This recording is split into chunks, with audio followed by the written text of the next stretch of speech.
जैसे ही हम अर्जुन को जिज्ञासु कहते हैं तो मन में स्वाभाविक सा सवाल उठता है कि क्या भक्तों की कुछ और भी किस्में होती हैं। तो जवाब है हाँ। भगवत गीता में 4 प्रकार के भक्तों की बात की गई है और अगर आप थोड़ी देर किसी मंदिर में जाकर के बैठ जाएं तो इनमें से अधिकांश भक्त आपको वहीं आसपास दिख जाएंगे। इसमें से सबसे पहले आते हैं वो लोग जिन्होंने साल भर पढ़ाई नहीं की है, फेल होने के डर से आ गए हैं और कह रहे हैं हे भगवान इस बार बचा लो। इस मोड में सीधे मदद मांगने के लिए पहुंच गए हैं। इन्हें आर्त भक्त कहा जाता है। दूसरे वाले इनसे थोड़े मिलते जुलते होते हैं। इन्हें कुछ पाने की चाह होती है। किसी को नौकरी चाहिए, किसी को मकान बनवाना है, तो किसी को विदेश जाना है। इन्हें अर्थार्थी भक्त कहते हैं। तीसरी श्रेणी है जिज्ञासु की।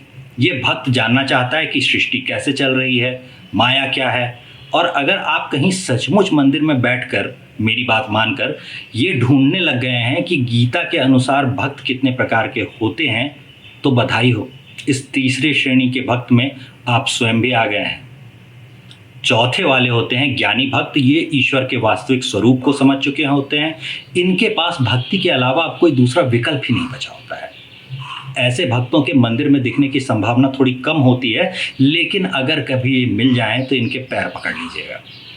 गीता के 7वें अध्याय के 16वें श्लोक में ये लिखा हुआ है कि पवित्र कर्म करने वाले अर्थार्थी, जिज्ञासु और ज्ञानी, ये 4 प्रकार के मनुष्य मेरा भजन करते हैं।